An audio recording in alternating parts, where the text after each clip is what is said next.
రాత్రి పగలు దేవుడే చేసెనని ఆ దేవుని పని నీవు చేయాలని ప్రభువును ప్రకటించి పాపిని రక్షించి ప్రభువును ప్రకటించి పాపిని రక్షించి పరలోకం చేర్చాలని పరలోకం చేర్చాలని మానవుడా కారణ జన్ముడా నీ జన్మకు కారణముంది.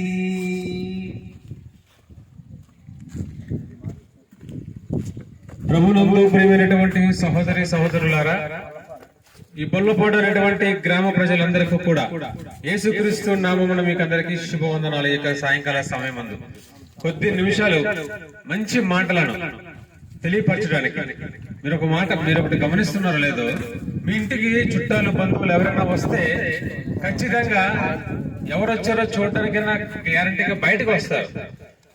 ఆ కొద్దిపాటి ప్రేమ అభిమానమైన ఉంటుందనే ఉద్దేశంతోనే దేవుడు ఇచ్చినటువంటి అతి గొప్ప అద్భుతమైనటువంటి ఆ యొక్క ప్రేమ కలిగినటువంటి మాటలు తెలియపరచడానికి మీ గుమ్మాల ముందు, మీ వీధుల మధ్యన మేము కరపత్రాలతోనూ పరిశుద్ధమైనటువంటి దేవుని యొక్క గ్రంథమైన వాక్యముతోనూ మధ్య నిలబడి ఉన్నాం.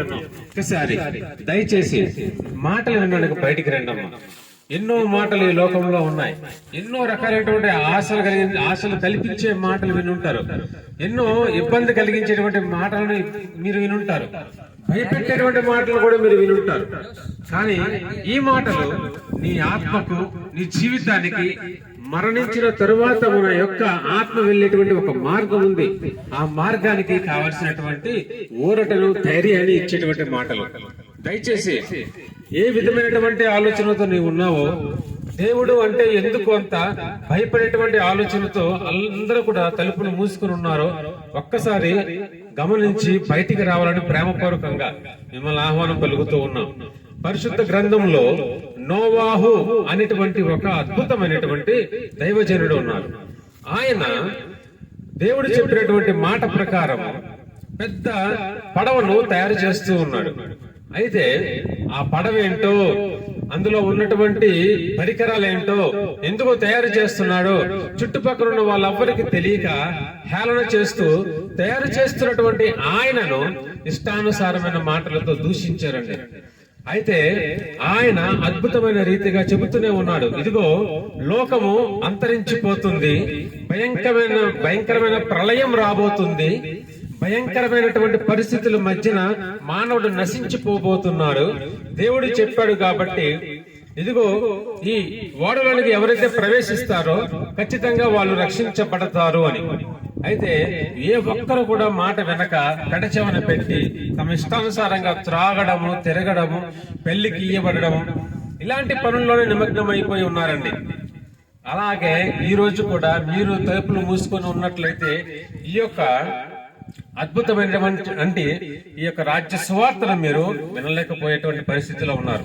ఒక్కసారి ఎందుకంత క్లుప్తంగా దేవుని యొక్క మాటల గురించి తెలియపరచడం జరుగుతుంది అంటే, రాబోతున్నటువంటి ఉగ్రతను తప్పించేది ఈ మాటలే.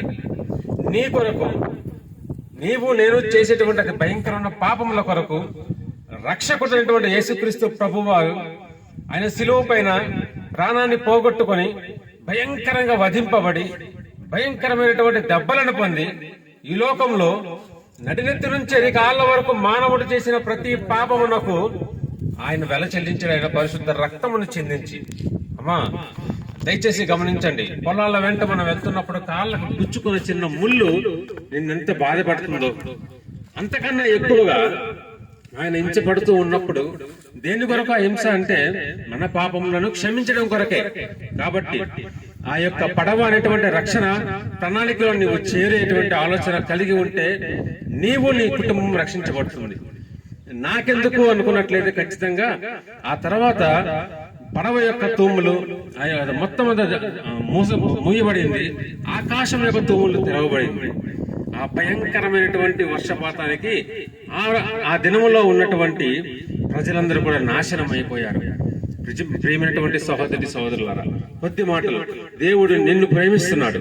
నువ్వు ఎటువంటి ఘోర పాపములో ఉన్నా, బలహీనతలో ఉన్నా, భయంకరమైన స్థితిలో ఉన్నా, ఆయన ప్రేమమయుడు కనుకనే సిలువ అనేటువంటి కల్వరిలో మరణానికి కూడా తనకు తానుగా అప్పగించుకొని నడినెత్తి నుంచి అరికాళ్ళ వరకు మనకు చేసినటువంటి పాపములకు భారంగా ఆయన సిలువ పైన తన నడినెత్తి నుంచి అరికాళ్ళ వరకు రక్తాన్ని కార్చి మన కొరకు ధారపోసి మరణించి అలా సమాధిలో ఉండిపోలేదు గాని 3వ దినమున సజీవుడిగా తిరిగి లేచినటువంటి అద్భుతమైన దేవుడు. ఆయనను విశ్వసించిన ఎడల నీవును నీ ఇంటి వారిని రక్షణ పొందుకుంటారు. ఈ మాటలు దేవుడు దీవించును గాక. ఆమేన్.